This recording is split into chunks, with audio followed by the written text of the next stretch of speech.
Chaayinaa fi hireen gara fuulduraa maal fakkaatti? Assalaamu alaikum wa rahmatullahi wa barakaatuh. Chaayinaa fi hiree gara fuulduraa ta biyyoonni khaliijaa argatuu qaban. Kanaafuu Chaayinaan yeroo ammaa tana keessatti Iiraan bira namni akkaan dhaabbachuu jiru isiidha. Ragaan dubbii tanaa maali? Waa malee hin ju'an kana. Eegalolli kun eegalamee Chaayinaan toonii 1,000 waan tahu meeshaa rookeeta irraa dalagan soodiyom ka jedhamu kana kenniteefii jirti Iiraaniif. Chaayinaan badiila ta'uu barbaaddi yookaan bakka bu'aa ta'uu barbaaddi Ameerikaa irraa. Dubbiin tun taati moo hin taatu? Dhibbarraa dhibbatti inni taati jechuudha. Akkana ni yaadutti jechuudha. Akkana ni xiinxaletti Chaayinaan namni Ameerikaa irraa bakka bu'uu deemu yeroo ammaa tanatti Chaayinaadha. Warri khaliijaa immoo dubbii tana qacalotti hubatee hin jiru. Kanaaf yeroo amma deemu kanatti rookeeta xayyaara dhahuu fi markaba bishaanirra dhahuu fi diroonii fi waan adda addaatiin amma Iiraan firraa ittisaa jirtu namni itti kennaa jiru Chaayinaadha. Hiriirri Chaayinaa fi Iiraan akkaan tolee jira. Akkasuma Raashiyaanis cinaadhaan biruma jirti jechuudha wal bira jiran. Jarri kun namni Ameerikaa irraa bakka bu'ee akka caalamaatti hafuu deemu yeroo ammaa tana Chaayina ta'uu deemu. Kan akka gaarii beeku qabda.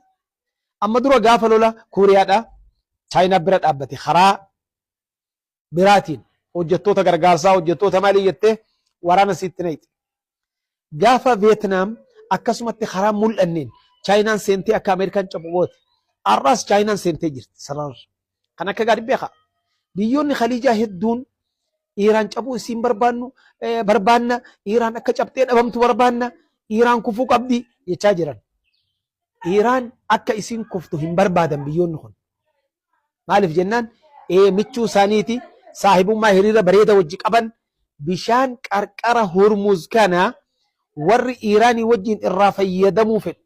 Inuu abbummaan namni fayyadamuu fedhu Chaayinaadha. Kan akka gaarii beekuu qabna. Har'a ragaan dubbii tana markabni Chaayinaa akkanuma dabaraa jira. Markaboonni biraan dhaabbataa ni fattashama waa irraa fudhatan malee beesee irraa butan malee gadi hin dhiisan maallaqa irraa fuudhan malee. Chaayinaan ammoo akkanumaan deemaa jirti. Kun akka gaariin mul'ataa jira. Warri biraa ammoo namni waan kana xiinxalee laallee dubbiin bakkuma dur jirtiif ta'a. Har'a guyyaa sabtii kana walgahiin deemu jirti. Paakistaanitti jechuudha. Biyyi Paakistaan hiriira cimaa qabdi Chaayinaa wajji. Iiraanii wajjis hiriira cimaa qabdi. Kanaafuu ministeerri ittisaa Halee maal jedhe?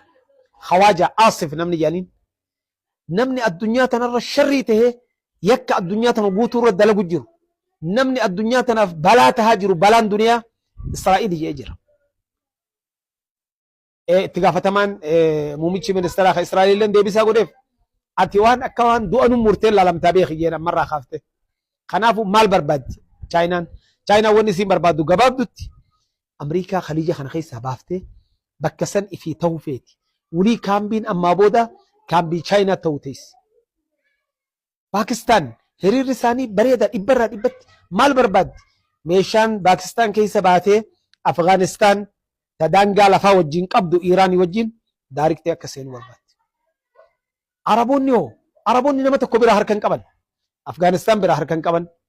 Paakistaan biraa harkan qaban. Hiriira xiqqoo Suudii wajji qabdu malee. Iiraan biraa harkan qaban. Kanaafuu biyyoonni amma akka mootummaatti isaanii beeyte biyya sadeen tana qofa.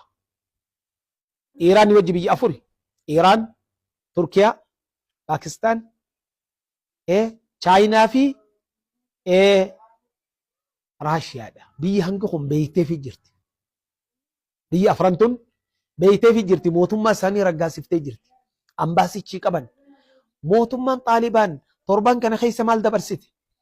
Namni mootummaa miseensa mootummaa tahe guutuun mindaa ji'a tokko tokko Iiraaniif dabarsuu qaba jedhan. Walgahii adda addaa koleedara cufaa magaalaa Kaabul keessatti warri gargaarsaa gareen gargaarsaa dhaabbatteeti gargaarsa guuru jirti. Arjoomanii ilmi namaa hundi arjoomee takka qabu kagartee doolaara tokkollee qabu darbee Afgaanistaaniif Iiraaniif dabarsaa jiran. Kuni maal kenna? Hiriirri isaanii akkaan cimaadha jechuudha.